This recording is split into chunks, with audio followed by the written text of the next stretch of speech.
पहलगाम हमले के बाद में एक बैठक रखी गई। इसमें सर्वदलीय नेता मौजूद थे, लेकिन वहीं प्रधानमंत्री नरेंद्र मोदी इसमें मौजूद नहीं रहे। इसको लेकर के कांग्रेस लगातार निशाना साध रही है और हाल ही में उन्होंने एक पोस्ट अपने ट्विटर अकाउंट के ऊपर भी डाला है, जिसमें कहा गया कि गायब। बता दें कि एक फोटो तस्वीर को पोस्ट किया गया है। उस तस्वीर में सिर कटा आदमी है जिसके हाथ और पैर दोनों ही नहीं है। जब ये फोटो पोस्ट की गई और इसके ऊपर लिखा हुआ था कि गायब, तो उसके बाद में बीजेपी भी लगातार पलटवार कर रही है और उनको आतंकवादियों का समर्थक बता रही है। तो किस प्रकार की राजनीति कांग्रेस और बीजेपी में पहलगाम हमले को लेकर के चल रही है, दिखाएंगे इस रिपोर्ट में।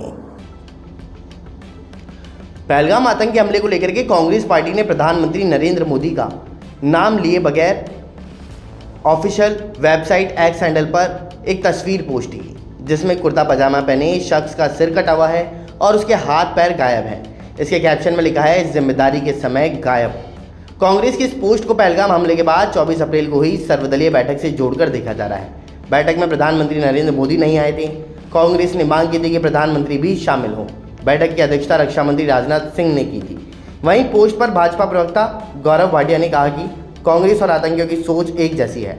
कांग्रेस लश्कर-ए-पाकिस्तान है। पाकिस्तान के टावर से कांग्रेस का सिग्नल मिलता है। राहुल के सिग्नल पर ऐसा हो रहा है।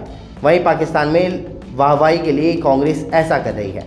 28 अप्रैल को जयपुर में कांग्रेस अध्यक्ष मल्लिकार्जुन खड़गे ने भी कहा था कि देश की बदकिस्मती है कि सर्वदलीय बैठक में प्रधानमंत्री ही नहीं आए। ये शर्म की बात है। देश के स्वाभिमान को ठेस पहुंचाई गई है। आप बिहार में चुनावी भाषण दे रहे हो, आप दिल्ली नहीं आ सके। क्या बिहार से दिल्ली इतनी दूर है?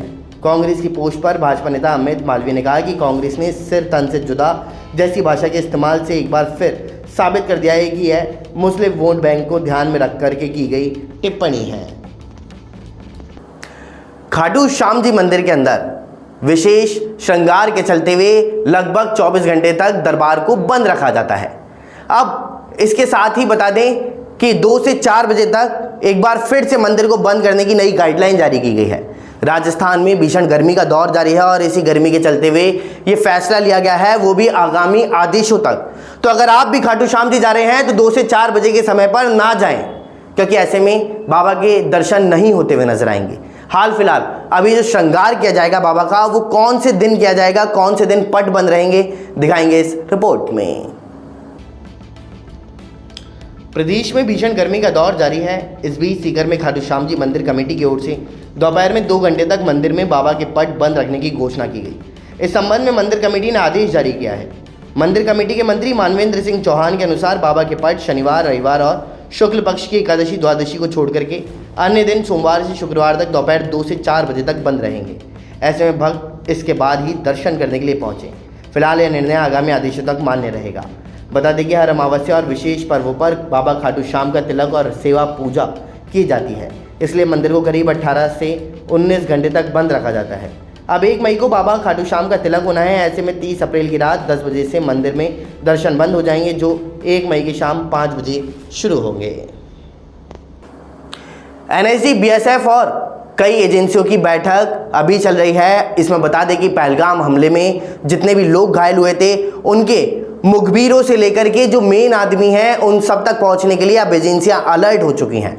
ऐसे में भारत आने वाले दिनों के अंदर कुछ एक बड़ा कदम उठा सकता है, क्योंकि बॉर्डर के ऊपर भी अभी तनातनी जैसा माहौल देखने को मिल रहा है। बॉर्डर पर भी अभी हाल फिलहाल आवाजाही कमांडो की बढ़ती हुई नजर आ रही है। तो दिखाएंगे इस रिपोर्ट के अंदर कि अभी हाल फिलहाल पहलगाम हमले के बाद पूरे भारत में क्या माहौल बना हुआ है।